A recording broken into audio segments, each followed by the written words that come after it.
There's your lineup of 21 drivers that took the entire pace lap.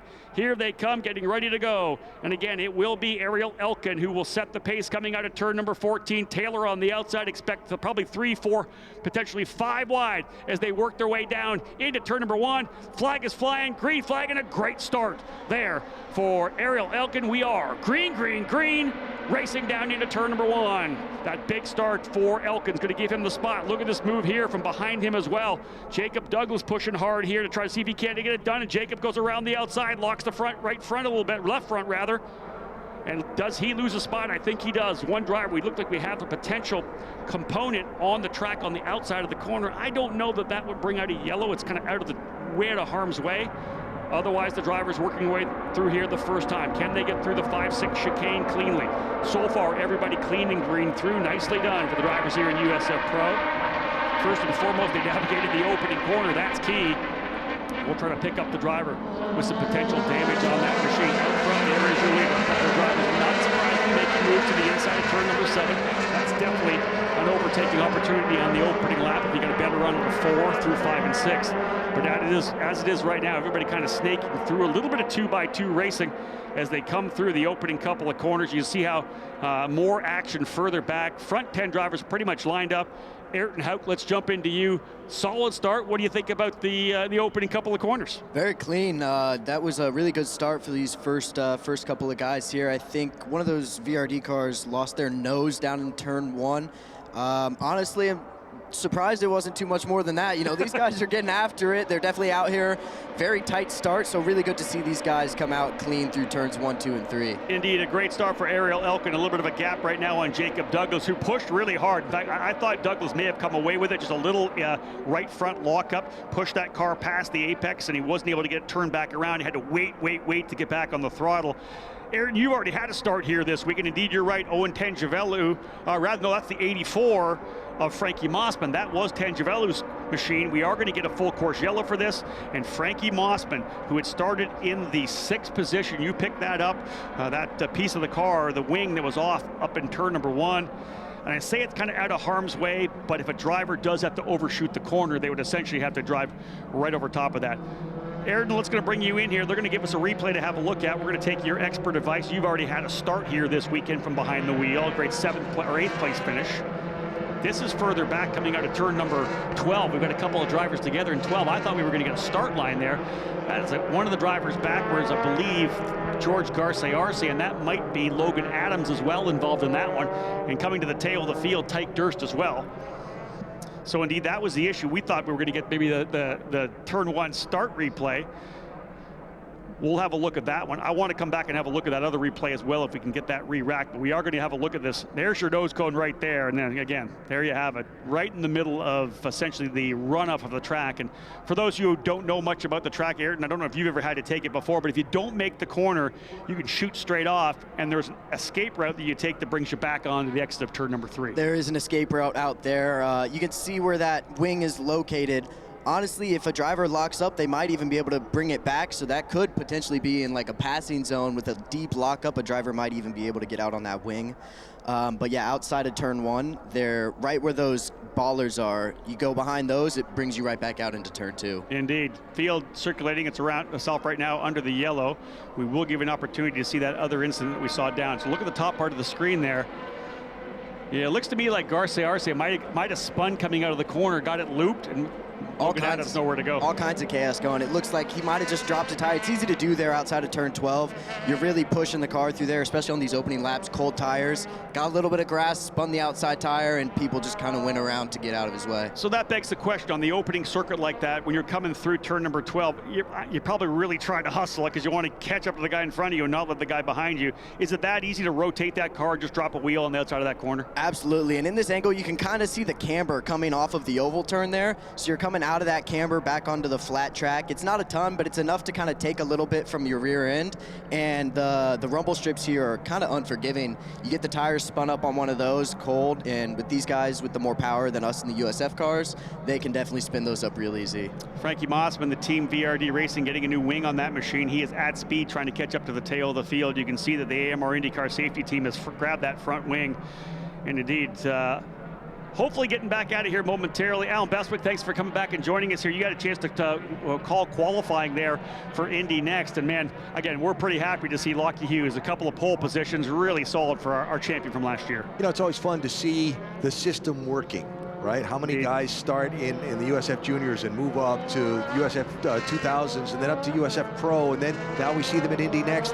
Guys like Louis Foster, last year's Indy Next champion, now, you know, with one of the top 3 times in IndyCar practice today. So it's fun to see the system working as intended. Yeah, and indeed that's what it is, right? Our program's all designed to get drivers to IndyCar. Some programs around the world we know focus on Formula One. We're trying to really right now, because our focus is to get drivers into Indy Next, right? Indy Next can get the guys to IndyCar. We're trying to get them to Indy Next. And to see a driver like Louis Foster, who was a champion here in our program, again, one of those drivers that has really taken to the program, taken to the first Indy Next, and then, of course, into IndyCar now. We're looking for a big result out of Louis coming pretty soon. But again, man, super excited for Lockie Hughes. And, you know, we talked about all those champions that have come up through our program, have got to IndyCar. It gives these young drivers hope. You know, if I can get to pro and I can win that championship, there's a very good likeliness I'm gonna get into IndyCar. You know, and it's fun to sit back and as you know, we get ready for the weekend here, look back at some of the data and some of the people on the way through. You know,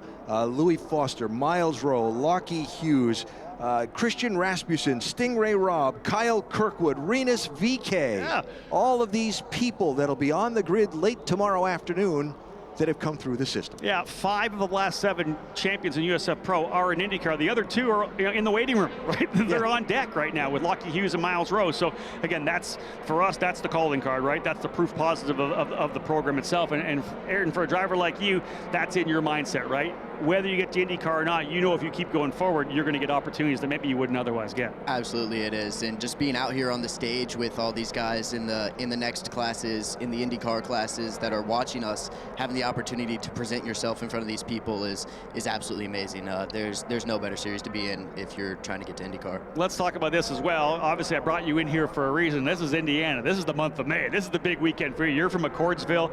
Not only have you done racing with us as well, you've done a lot of F1600 racing, Team USA scholarship, Kenyan midget racing. We get you to do everything.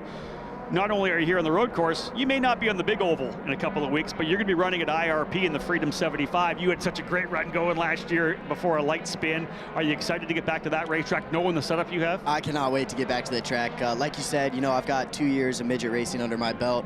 I just feel at home on the oval. It felt great to start turning left again. It's a great time out there. We had a really good setup. The team was super good out there. I'm super stoked to get back out to the oval. Before we go back to green flag racing, one other thing. Ayrton, of course, running for Benchmark Autosport. Last year he was with DC Autosport. Don Connor is still the engineer on his car, but the team's now called Benchmark. This is you and your dad. This is a father-son program right now. Your dad, Kevin, wants to grow that program to more than one car, of course, trying to grow, but this is a father-son team. This is pretty cool. It's a great time, you know, just coming out, having me, my dad, the family out. We've got a really good set of guys with us. It's a great time. Almost feels grassroots, but we're up here on the main stage, you know. It's a really good time. I wouldn't have it any other way. I always say that the car doesn't know who's driving it, and it doesn't know how it gets to the racetrack either. It could be a toter, it could be a massive trailer, it could be a 28-footer with an easy up. The car does not know how it gets to the track. As long as it's dialed in and engineered correctly and the driver can wheel it, it is going to be fast. We are back to green flag. 3 laps in here on that yellow. We're back to green. They'll put lap 4 when they come across the line. A really strong start for Ariel Elkin. Gets on the power quickly. Does Jacob Douglas have anything for him? Here's that run. Douglas is going to lunge down the inside, and I believe he'll take the lead. Indeed we do, to the inside. Book it. Jacob Douglas goes to P1, and they're cheering for him back in New Zealand for sure. Father Craig and Mom Rowena knows no doubt watching the JDM machine out front here. Good stuff for Douglas as he is leading the way now. Nice pass to the inside, and I talk a lot about the fact that leading to the green flag #1 at the start, then the restart, sometimes it's not good for the guy out front. It's the longest run from the green flag all the way down to turn 1 in any track we run all year long. You can get drafted by. That's what we saw there. You can, and that was a little shown in the USF race. We actually had to do a second restart on the first one because there's some techniques the guys were trying to do, really slow it up, kind of catch some people off. So, like you said, you really don't want to be that first car because you're just a sitting duck for the rest of the field. So Jacob Douglas, now the leader in the Pabst Racing number 19. As I said on the top of the show, he's come to into the weekend sitting 4th place in points, 81 markers, 60 back from his teammate Max Garcia, who, as I had said, has been 1st or 2nd in all 5 races so far. It's been a really strong run for Jacob Douglas, other than a DNF in the opening round at St. Petersburg, 3rd in the rebound race, the 2nd race at St. Pete, but in 4th, 4th, and 4th, 3 4th place finishes at NOLA. The consistency puts him P4, and now out into the lead. There's a pass for P5 as well, a little bit further back. I think it's Michael Costello going to the inside of 3-time winner Alessandro De Tullio. So move the Pabst Racing car again up front. Those Pabst cars are very quick right now. Just to update, off the yellow that we had, Logan Adams out of the race, as is George Garcia. So both those drivers in that incident in the opening circuit down in turn number 12 were not able to restart. We know Frankie Mossman able to come in, put a wing back on, and he's already got a couple of spots. He's by Charles Finelli and Tyke Durst. So Mossman now up into the 17th spot. So indeed, the laps clicking away early on here. Again, a 25 lapper with a 45-minute window for the drivers here in USF Pro 2000. And then their mindset is they have 3 races on the weekend. This is where you don't want to make a mistake. You don't want to give your team a bunch of work overnight. You don't want to risk throwing away a good result. Do the best you can, move your way forward, and then keep fighting, because there's 2 more races tomorrow. Obviously early in the morning, you guys go after that, and then the big race for USF Pro 2000. Alan, right between Indy Next and IndyCar. That's a great place for the young drivers who are trying to potentially get a Next team owner or an IndyCar team owner to see what they're doing. That's a good opportunity here on Saturday afternoon. It's prime real estate, and I was impressed during the first NTT IndyCar Series practice this morning to walk up and down the pit lane before I picked up the mic up here, and to see how many of the young drivers were out watching, talking to people, trying to absorb all of, not just show off and say, hey, you know, here I am, but what are they doing? What are they talking about? What can I pick up and what can I learn watching these guys on the top step of the ladder operate? Such a unique opportunity, isn't it, to be right here and be able to get up close and personal and talk to some of those team owners, strategists, engineers, whatever it may be. They're here, they're willing to talk as well, and so many of them have worked in our program in USF Pro and then have kind of worked their way up into the IndyCar program. We not only develop drivers, we also develop engineers as well, which is exciting. Talent comes, you know, talent needs experience, right, to develop, and that happens at all levels of the program here. When you watch these guys from up here, it's got to be incredibly hard to be patient, right? We've seen a couple of guys stick the nose out, try and break in a couple spots on the racetrack. Yeah, maybe that's not the best place to move, but it's not a long race. How do you balance patience and aggression in a race at a track like this? It's definitely difficult, especially with these long straightaways and big drafts that you've got. It's definitely a balance between, can I get that position or do I want to finish this race? It's definitely difficult, but that just comes with experience, and I think a lot of the field in this one especially has that experience behind them to kind of know what a high percentage move is. That's why we saw a really good clean start. We haven't seen a lot of contact. We saw 1 spin, but no contact with the spin. It just comes with seat time and just knowing that these moves are going to grant you the position rather than grant contact. One driver had to take the escape route there, not able to get it woed up for turn number 1. You probably saw them shoot all the way back and through the escape route. I'll say this, Ayrton Hout from Benchmark Autosport joining us here as our driver analyst on this USF Pro 2000 Race 1 broadcast. You can be patient, you can try to do the right things, but it seemed to me in the kind of pack you were in, it was either pass or be passed. Like, you come down the front straightaway, you guys were too wide, too deep at one point, and in your mindsets, if I don't make a pass here, the guy behind me is making a pass on me. You almost got forced to do something, otherwise you're going to lose spots. Absolutely it is. You know, it's like an offense-defense while you're out there. You're trying to navigate the people ahead of you while also watching your mirrors. I mean, that's what keeps it the most fun. You're always battling with someone, whether you're trying to pass or trying to defend, especially in those packs of 5 cars. You know, you're just really dicing it up with those guys, and like you said, it's pass or be passed. And what I find interesting about that, I think it's a little bit of the unknown for fans who maybe don't realize how much of a mental game this is. You know, we see a lot on social media how crucial it is for you guys to be in top physical shape, right? We're seeing the Joseph Newgardens when he's like completely ripped, and all these guys in the paddocks do so much work. All the young drivers get themselves in super fit conditions to make sure that you're going to be able to have that longevity and that strength and that endurance through the entire race run. But a lot of it's in the mind as well. When you're in a 20-lap race, or 15 laps in your guys' case, where you got to stay completely 100% focused for 15 laps. I got to think that takes a lot out of you. Mental fatigue is absolutely real, and something that I actually worked on at Pit Fit Training is they have a lot of mental workouts for us to do. They do reaction timing, mental endurance, stuff like that. It's absolutely a real thing, and like you said, like while you're out there, you can play mind games with some of the other drivers. If you see one of these guys pop out, but they don't go for a move, maybe you think maybe he didn't have it. I think he's just trying to get in that guy's mirror and try to force him into a mistake. That's it. You always fill the guy's mirror in front of you.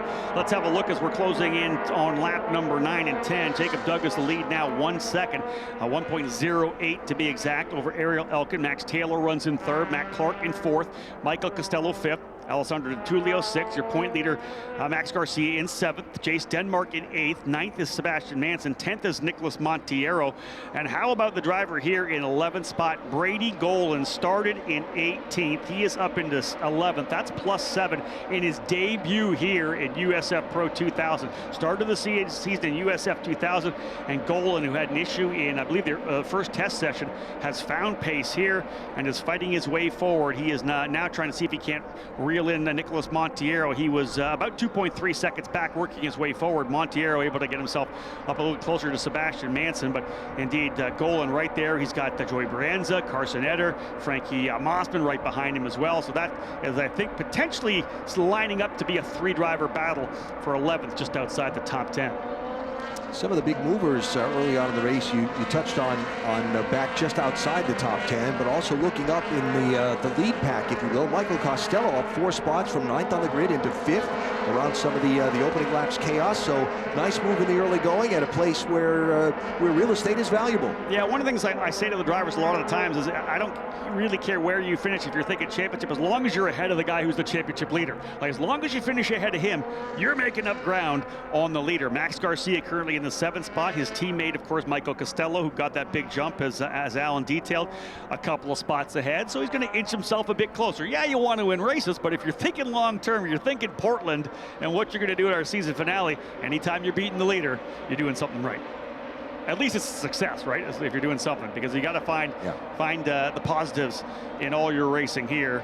I will say this: as I always say, I love seeing different teams in the front. We have 4 different teams in the top 4. Douglas for Pabst Racing, Ariel Elkin for TJ Speed Motorsports, Max Taylor for VRD, and Matt Clark for Exclusive Autosport. That is, again, we saw the same thing in USF 2000 with 3 different teams on the podium.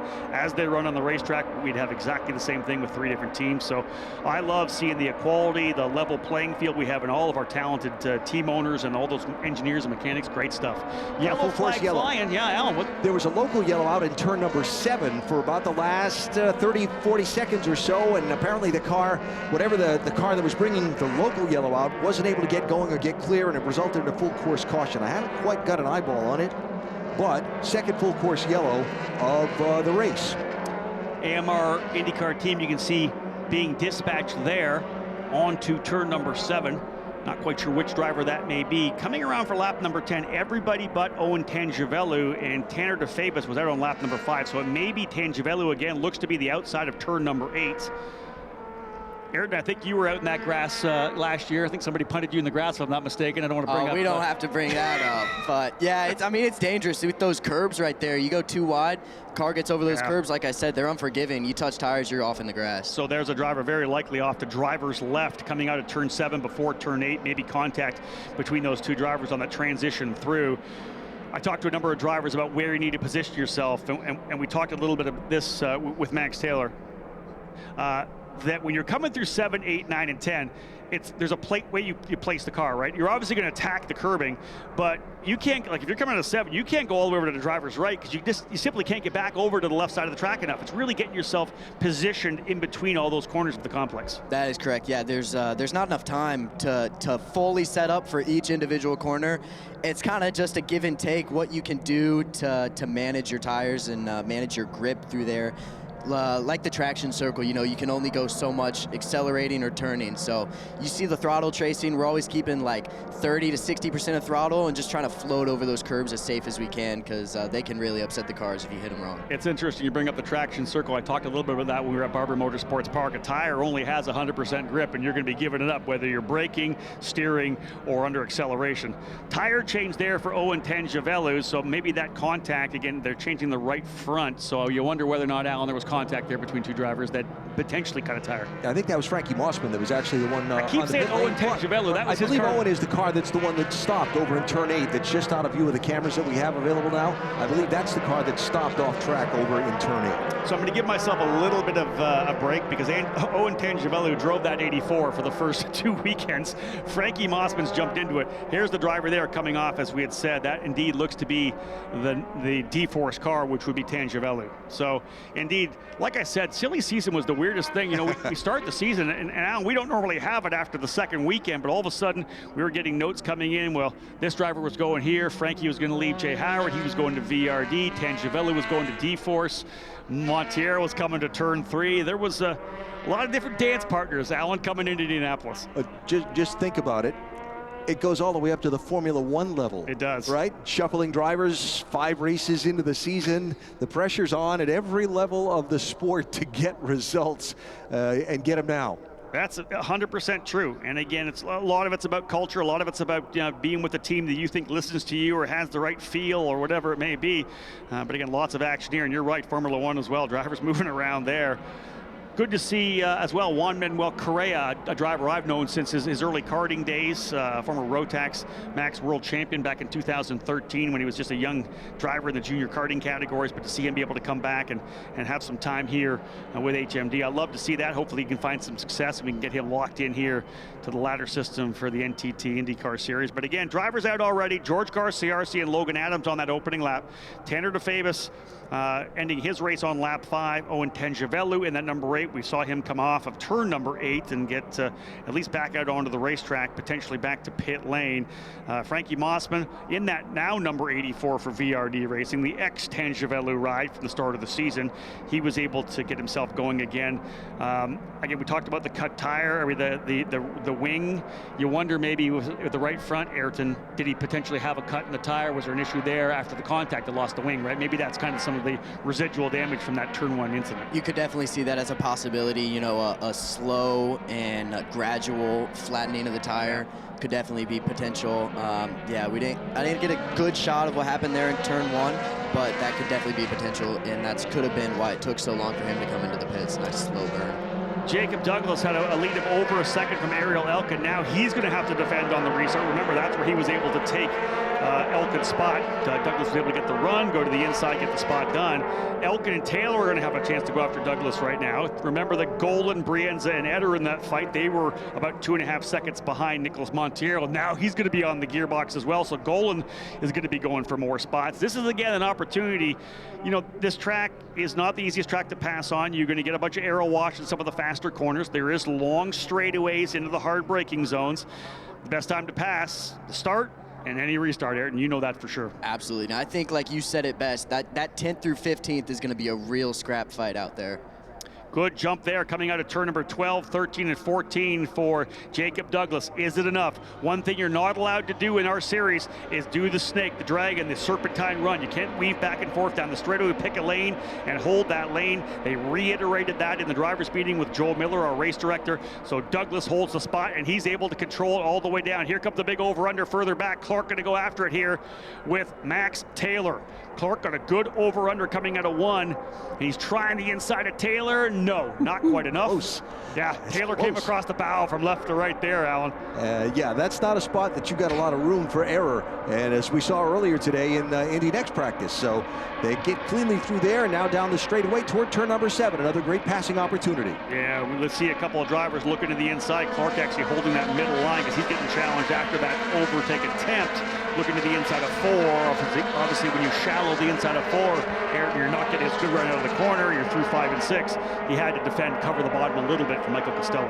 And when the draft comes into play, you know, it even hurts worse with the bad exit out of 4. You're definitely going to have to be on defense into 7. And how about into 12 as well? You can see this right now. Look at Clark down to the bottom. He's got Costello pushing. Alessandro Di Tullio in the turn 3 motorsport, number 44 there as well. So indeed, Clark was on the offensive, now a little more on the defensive, and we'll see what happens coming out of turn number 12. Costello is on the gearbox.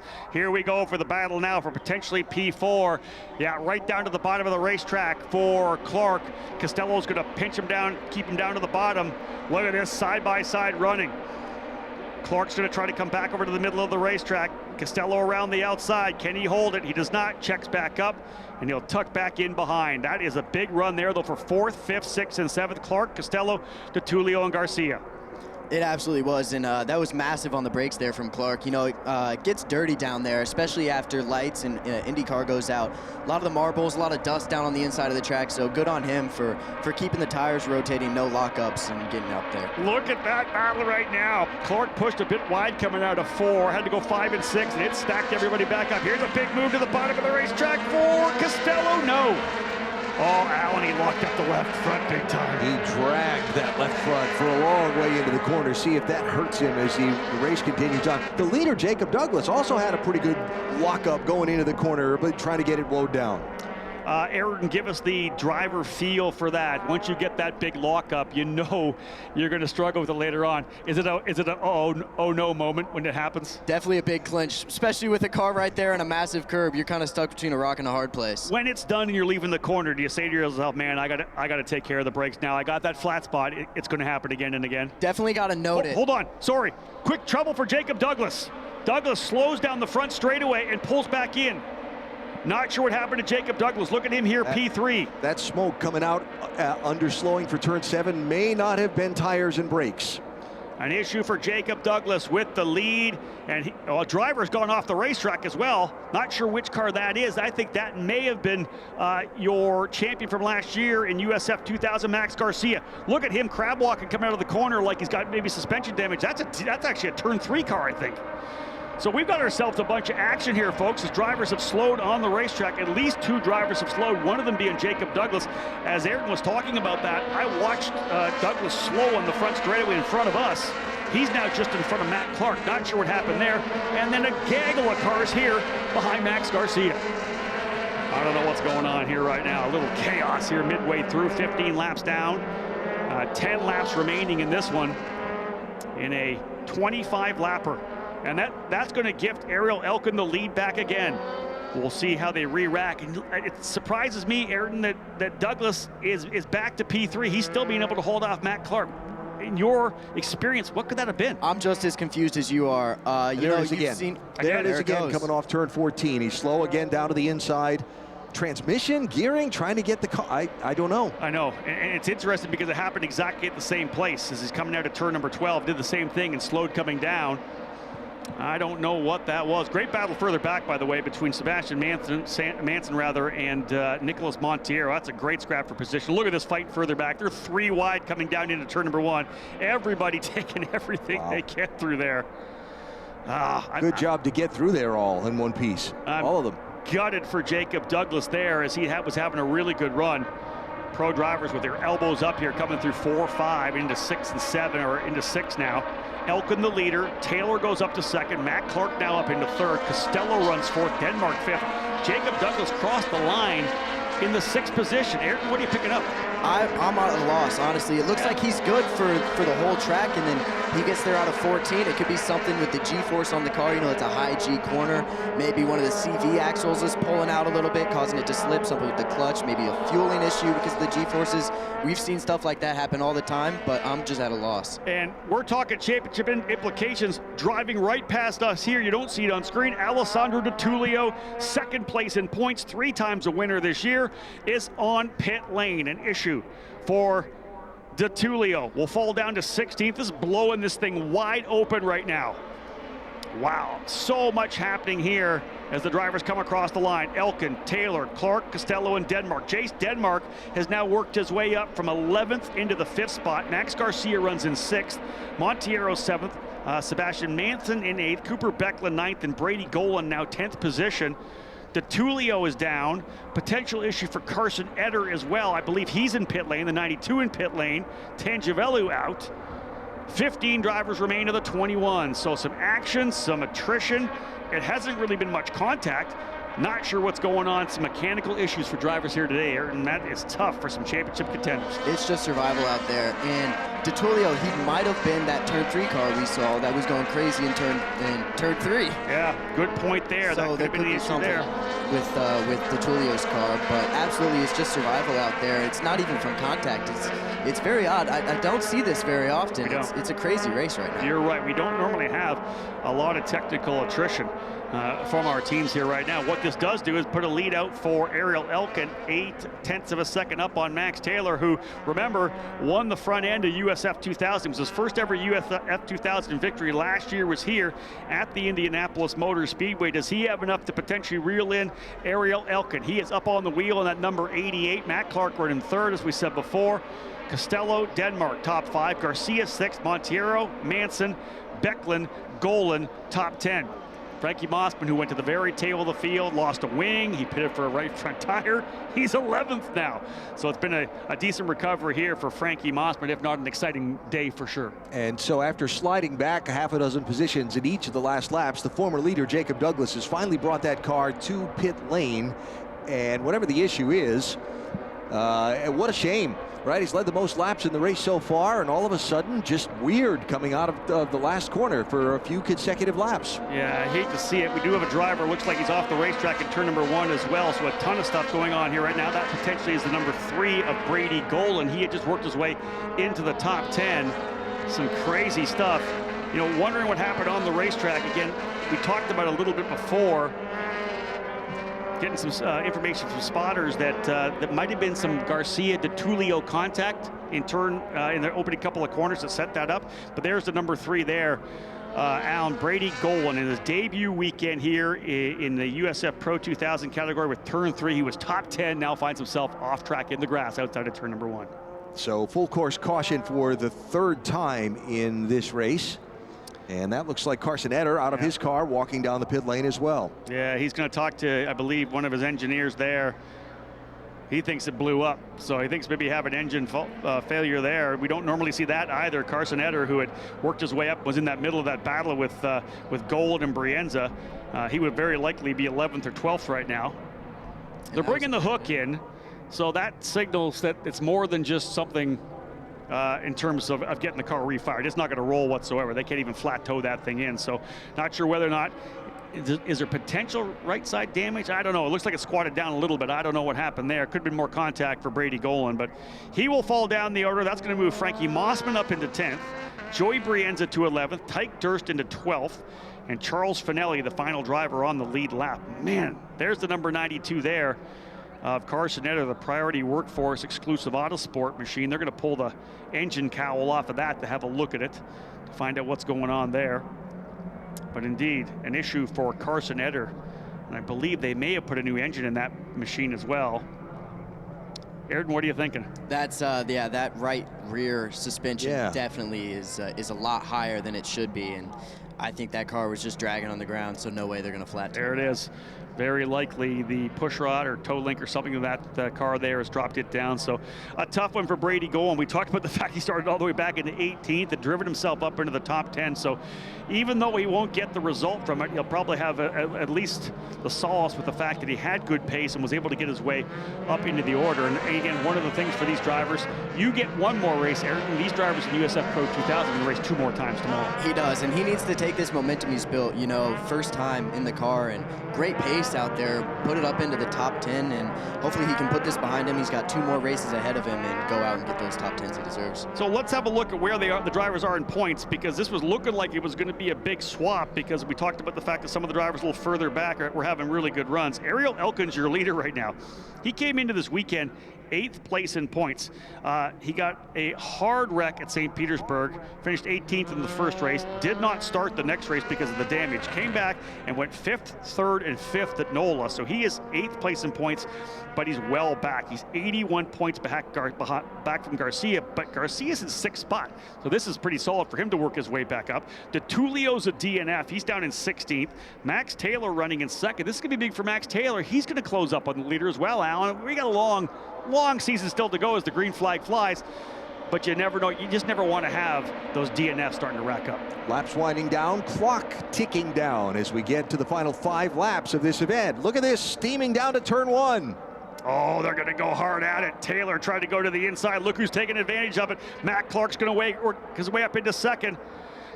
Taylor tried to go around the outside of Ariel Elkin down into turn number 1. They both ran out of room, at least for sure. Clark did. Taylor did. He had to check out of it, and that allowed the over-under to come from Matt Clark. He beat them both over to turn number 2 and into 3.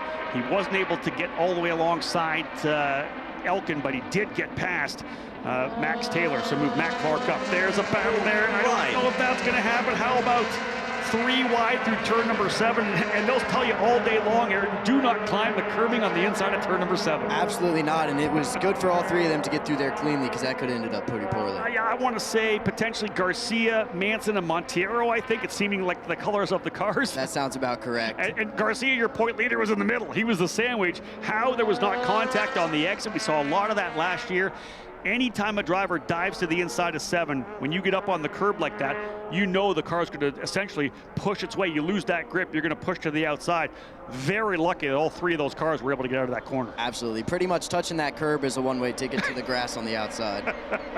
Good insight from the driver. We'll be back on track there tomorrow afternoon. Ayrton Hauk from Benchmark Autosport, the McCordsville, Indiana pilot, joining us here in the public address booth at the Indianapolis Motor Speedway as we are racing our way through the final 4 laps for USF Pro 2000 to cap off the day's action here from IMS. We're back again tomorrow. 2 more races for USF Pro 2000 and the single event for USF 2000 to cap off their doubleheader. Big win today for Exclusive Autosports, Jack Jeffers in USF 2000, who will come away with the win here. I'd say Ariel Elkin's looking really good, but the way this race has gone, I'm not going to put a check mark on anything until we get the checker flag. Yeah, first thing you question is, will there be another full course yellow to tighten things up? And while Elkin looks like he's getting away a little bit from Clark very occupied still with Taylor, who he passed on that last restart, but Taylor looking very much like he wants that spot back. And right on the back wing and the gearbox of Clark as they work off turn number 11. Indeed. Let's have a look to see how it plays out here. Elkin, Clark, Taylor, Costello, Garcia last time by. And again, it was Garcia, Monteiro, and potentially Jace Denmark that may have been in that fight as well with the TJ Speed colors. Finally, things have kind of settled. Everybody's taking a deep breath. We're back into line. Doesn't mean it's over yet because the draft plays such a role here at Indianapolis. But again, 3 laps to go. Wanted to see which battle is going to be next. Cooper Becklin up on the wheel as well. He's trying to reel up here on Sebastian Manson. Denmark 7th, Manson 8th, Becklin 9th, and Tyke Durst rounding out the top 10. Durst has Joey Brienza right behind him as well. And look at that fight further back as the 84 of Mossman back into pit lane again.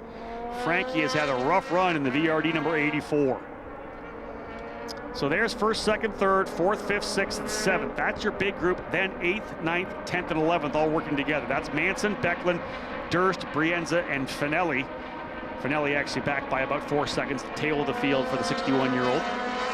Nice job by Matt Clark, moving up from 7th spot to be in 2nd place here and challenging for the win in the closing laps. Aaron, you would say very likely that that was a really good position play. He saw the thing kind of starting to happen. He was ready for the reaction. What was going to happen? 2 drivers almost getting together. His only move was the over-under, and it paid off. Absolutely, and that just speaks to being clean out here. You'll get those positions. I mean, we saw him battling on defense for 6th and 7th place, and now he's battling on offense for a potential win. Again, laps ticking away for USF Pro 2000. A couple of yellows, some damage to cars. Logan Adams and Garcia Arce out on the opening lap. George looping the car around in 12. Adams with nowhere to go. Tanner DeFavis, not sure why he was out on lap number 5, but he was done early, as we had said. Owen Tenjavello, we know the issue off track over in turn number 8. Carson Etter, a potential issue with the power plant on that number 92. Goal in the right rear damage in turn number 1. He's 16th. DeTulio, I think potentially got him back out on track to get another lap, to get him back up a little farther. He's now 15th. I believe he's still back on the racetrack. So pretty good idea if you're a championship contender, guys, to get back out on track. There's been some attrition. Run enough laps at the very least to make sure you get ahead of those guys who are out of the race. Finish every lap you can, especially with the attrition that we've seen. Potential, maybe another yellow, 2 more cars go out, and then he'd be pushing 12th, 13th place. So every point counts, especially when you're in a championship battle. Yeah, with only 2 laps to go, if we see a yellow flag, we're very likely done. It's a 0.6 of a second lead for Ariel Elkin. Does Matt Clark have anything for him? Last time by, he was about a 1/10 of a second faster, but he's going to need a lot more than that. Douglas back out and in again in that number 19. They're probably doing a little bit of work on the car for Jacob Douglas to figure out what's going on with that machine. Although he is still on the lead lap, he comes back into pit lane again. So an issue for Douglas. We know about that one that took him out of the lead early on. This is Matt Clark pushing now. Does he have anything for Ariel Elkin? White flag will fly at start finish. Final lap for Ariel Elkin. 2 times a winner last year in USF Juniors. Hop jumped over top of USF 2000 straight to the pro category. Elkin, the Israeli driver who runs for TJ Speed. Look at how close Clark is right now. This is not over yet. Half a second at the line, but Clark used all of the draft and all the braking to roll up into turn number 1. He's got to put the pressure on to see if he can't force Elkin into a mistake. Final lap for Pro 2000. Behind them, Taylor. Garcia was able to get by Costello, so Max Garcia works his way now up into 4th, Costello 5th, Montiero for turn 3. A great job for Nicholas Montiero, 6th, Denmark 7th. Here comes that final run into 7. Look at that, Clark pushed hard into the corner. Garcia's actually closing up on Max Taylor as well. He absolutely is. He might have been caught up a little bit, got around some clean air and got a push in there. Well, clean air is so crucial, is it not, with these fast corners in this racetrack? Again, looking for the final couple of corners here. Yeah, coming out of turn number 10 and through 11 and over to turn number 12. Clark just not quite close enough in that exclusive Autosport Corpay machine. It's Ariel Elkin in the TJ Speed Motorsports car. Last year, the team got a victory with Liam Skeets. And coming out of turn 14, TJ Speed will go back to P1 once again. Out of the final corner, all he's got to do is power it home, and he does. He'll bring it down to the wall, a little bit of a swerve. Ariel Elkin, his first win in USF Pro 2000 in style here at the Indianapolis Motor Speedway. A couple of first-time winners on the day. Jack Jeffers in USF 2000, Ariel Elkin here in USF Pro 2000. He will be an elated young man getting the victory here to get himself back up into the points. And remember, guys, he was 8th in the points coming in with just 60 markers. That's going to be at least 30.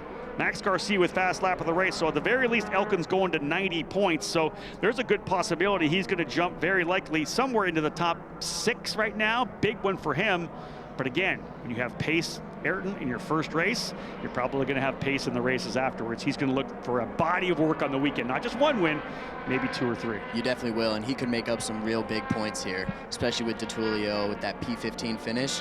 I would not be surprised to see Ariel really pushing in races 2 and 3 for a couple more podiums. Cool down lap. Ayrton, let's take an opportunity again to thank you for joining us here in the PA booth. Let me give you the opportunity to talk about the sponsors that make this happen for you. I know you got a lot of people on your side putting this thing together for you, and after that, we'll cap things off with how people can follow you on social media. We do have a lot of people. First off, I want to thank you for having me up in the booth. Had a ton of fun again this year. A big thank you to Binkley's Kitchen and Bar, downtown Indianapolis, Cornerstone Environmental Group, Little Red Door Cancer Agency, the Team USA Scholarship has done so much for us, Horizon Equine Integrative Medicine, and we've got a lot of personal supporters that are helping us out this weekend that are here, so a big thank you to all of those ones as well. Top 10 out of the gate already, P8 in round number 1. What do you think about for race number 2 tomorrow? I think we're going to be strong. We found a good setup on the car. I botched qualifying a little bit, so that's caused the starts a little bit closer to the back, but we had the pace to run in the top 5. We were running the top 5 pace this race, and I think starting a little bit further back in 15th now for the second race, we'll definitely put the power on and see if we can't get back up into the top 10, top 5 next race. I always love when race fans can follow you guys coming up through the ranks. What's your social media channels? Yeah, thank you. Everything can be found at Ayrton Hauk Racing. That's ayrtonhaukracing.com, Ayrton Hauk Racing on Instagram and Facebook. Ayrton, thank you so much, my friend. I appreciate it. Good time. Thank you so much. Great to have Ayrton here. And again, this guy's a quality young man, as you can hear. Fantastic job in the booth for sure for Ayrton and helping us out here.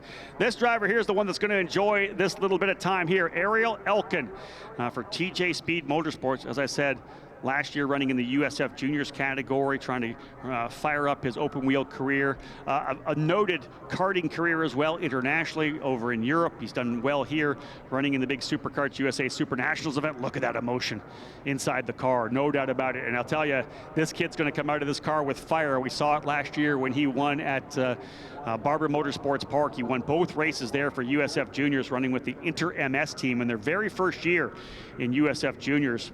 He ran alongside Augusto Soto Sharipa for Inter MS, and they were a very strong team in the rookie program last year in juniors.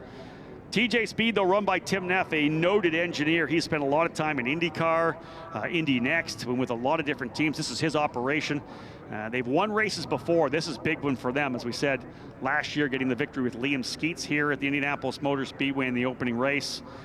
I'll tell you, Elkin will be fired up in this one here when he gets out, because this is a young driver who doesn't have a lot of budget. He talked about it in the pre-race. He's got to win races. He's got to impress people, and he is going to come out here fired up. Just as I expected, he's out of the car, straight to Tim Neff, and he is pumped up. This is what the emotion is of running at this level, especially where you're on a shoestring budget, doing everything you can to put the race together. He comes away with a massive victory. There's a celebration that I expected to see 100% for Ariel Elkin. DJ Clark, let's go down to you. Grab that race winner. Oh my goodness, I don't think I've seen a celebration that excited in a long time. Ariel Elkin, amazing run. I mean, we don't have to ask you to describe your emotion. We know it's pretty high, but how sweet is this victory? It is very, very sweet. You know, it is so hard to be here on the grid, and so much work was put into this, not only from my side, but from my family, from my sponsors, from everybody. And I'm just so thankful for the opportunity to be here, and I'm so happy to maximize it to the fullest. And I'm just super grateful, and thank you very much. I'm Israel Chai. And one more thing to ask you, obviously this is a multi-race weekend. How much momentum can you carry on into tomorrow? I think we will carry the celebrations, but I think we just need to enjoy the moment. Tomorrow is a new day. All the cards will be shuffled again. So we'll do our best and go on from there, yes. All right, well, we'll try to temper those celebrations a little bit. You still got a race, but have a good time and congratulations. Thank you very much. I'm Israel Chai ושלום. תודה. Well, there you have it, Alan. This is a driver who wears his heart on his sleeve, no doubt about it. Lots of emotion, and a big win like that when you're trying to win a championship, that's not surprising to see it at Ariel Elkin. A two-level jump up the ladder is not a common thing. To make a two-level jump and to win at Indianapolis, that's a pretty good story to tell. Yeah, you see a couple of those. We just saw Evagoras Papasavas actually go from USF 2000 to Indy Next. This is juniors to USF Pro 2000. Not something you see a lot of the times. More often you'll see drivers work their way through that calculated run, as Kyle Kirkwood did, as Christian Rasmussen did. But for Ariel Elkin, I think maybe in his mindset, time was kind of the essence, trying to work his way all the way to Indy Next, potentially here in 2026. But a big victory for him. Again, let's have a look at those results as Ariel gets a chance to celebrate on his way up to victory lane. There is the victor, your rookie driver, Ariel Elkin. Matt Clark coming home in second. A great run for Mac, able to get by, as we know, Max Taylor when he and Elkin went at each other. Taylor back on the podium in third spot. Max Garcia, your point leader, working his way from 6th to 4th over the last couple of laps. A really good run for Garcia. And he will minimize the damage of drivers like Elkin, Clark, and Taylor closing up. Michael Costello, another strong run there. He ends up P5. Nicholas Monteiro in 6th. Jace Denmark in 7th. Sebastian Manson 8th. Cooper Beckland 9th. And Tyke Durst rounding out the top 10. Great to see a good run there for Tyke Durst. Again, Tyke coming in here a little further back in points, so excited to get that finish. Joey Brienza just on the outside in 11th. Charles Finelli 13th. Frankie Mossman, the final driver on the lead lap. Jacob Douglas, as we know, an issue. He was 1 lap down. Same goes for Alessandro Tullio, a couple laps down. And the drivers who weren't able to make it to the end, Brady Golan, Carson Eder, Owen Tangevelu, Tanner DeFabis, Logan Adams, and George Garcia. So thankfully, they're going to get a chance to do it 2 more times tomorrow. So you may not have had a good run here, but it's not all said and done. Alan, thank you so much indeed. Getting ready to go for the first of 3 podiums we'll have here this weekend for USF Pro 2000, all part of the VP Racing Grand Prix of Indianapolis. Some of our guests and dignitaries from Continental Tire are going to help me out here today. Let's start with a driver coming home in 3rd place today. A great drive for VRD Racing's Max Taylor. Bruce Foss from Continental Tire will bring Max up his 3rd place trophy. He was on the Top of the box here last year in USF 2000, ready to get at it here in USF Pro. A great job for Max Taylor. He'll be coming back tomorrow looking for more and more. Let's move on to the driver coming home in second. We'll let Bruce exit here. What a great run. Took advantage of the opportunity at the very end. Coming home in second spot here today for exclusive Autosport. P2 goes to Mac Clark. Rock Irving from Continental Tire going to help us out here with Mac's second place result. Big one for him. He needed those points, especially with Max Garcia finishing a little further back. Alessandro DeTullio with the DNF. Only one spot on the podium, folks. And this was a big for this one. I said we had a first-time winner in USF 2000, first-time winner in Pro 2000 as well. Put your hands together for the winner today from TJ Speed Motorsports, Ariel Elkin. Ariel get on top of the podium. Let's bring Mia Johnson in here with the P1 trophy for Ariel. Again, multi-time winner last year in USF Juniors, and he will be now a victor in USF Pro 2000. What a great race that was. We had a lot of attrition, surprisingly, a little bit of contact, a little bit of mechanical machinery issues, but otherwise the drivers up front getting the job done, no doubt about it. Elkin with the win, Matt Clark finishing in second, Max Taylor rounding out the top three drivers here. As again, this is the opening race of 3 as we again will wrap things up tomorrow. It's going to be some big racing here. 3 more races, 2 in USF Pro 2000, 1 in USF 2000, and the final race of the triple header here for the Pro 2000 drivers, right between Indy Next and IndyCar, those main events tomorrow afternoon. So a great opportunity, center stage for these young drivers who are just 2 steps away from the NTT IndyCar Series, looking to follow in the footsteps of champions like Rinus VeeKay, Kyle Kirkwood, Stingray Robb, Christian Rasmussen, and Louis Foster have all made their way to IndyCar, and of course Miles Rowe and Lucky Hughes, pole sitter tomorrow in both races in Indy Next. So that's where these drivers want to be. So indeed, we'll wrap things up here, bring those VP hats in. A big thank you to VP Fuels, one of our trusted partners, all part of the USF Pro Championships here with Anderson Promotions. Champagne, of course, waiting in the wings as well, so that we can give these drivers a chance to celebrate the first of 3 races on the weekend. Love seeing the Indy cars work their way down here to pit lane as well. Qualifying still to come, so a great afternoon still on the docket here at the Indianapolis Motor Speedway. Great opportunity to work with Alan Bestwick here today, and I know that Ayrton Hout from Benchmark Autosport did a tremendous job as my driver analyst for that race as well. Here comes the champagne in, folks, as we get ready to have some fun here.